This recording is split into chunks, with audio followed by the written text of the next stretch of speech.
আজকে আমরা এখানে আসছি, আমরা কিসের উদ্দেশ্যে আসছিলাম?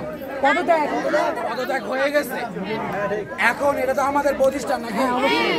আমরা সুষ্ঠুভাবে বাসায় যাব। কালকে তোমাদের ছুটি, রবিবার তোমরা স্কুলে আসবা। এই যে আমাদের টিওনো মহোদয়, ওনাদের হচ্ছে পদত্যাগ হয় না, অপসারণ হয়। অপসারণের স্টেটমেন্ট দিয়ে গেছে। এখন আমরা এটা যারা বড় ভাই আছি তোমাদের বাস্তবায়ন করব। আমি তোমাদের সবার উদ্দেশ্যে পড়ে শোনাচ্ছি, তোমরা চলে যাবা, আর কোনো দাঙ্গা হাঙ্গামা করবা না। তোমাদের কাছে রিকোয়েস্ট, রাজপথে দাঁড়াবা না, সবাই সোজা সাপটা ভাবে কোথায় যাবা? বাসায়।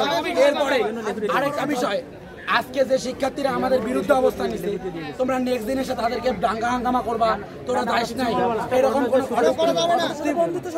কোনো কটূক্তি কথা বলা যাবে।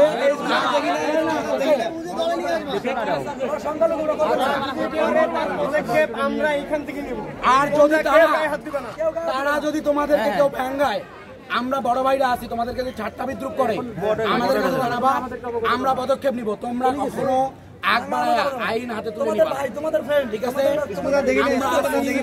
আমরা তোমাদের বিপদে আপদে full and final down to dusk যত প্রকার সাহায্য দেওয়া লাগে আমরা দিব, ঠিক আছে?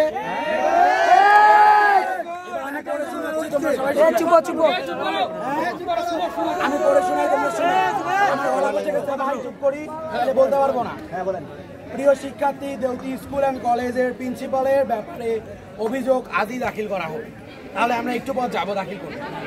তার অপসারণের ব্যাপারে মন্ত্রণালয়ে পত্র প্রেরণ করে ব্যবস্থা গ্রহণ করা হবে এবং এই সময় তারা অর্থাৎ লিটন এবং সাজু ক্যাম্পাসে আর আসতে পারবে না।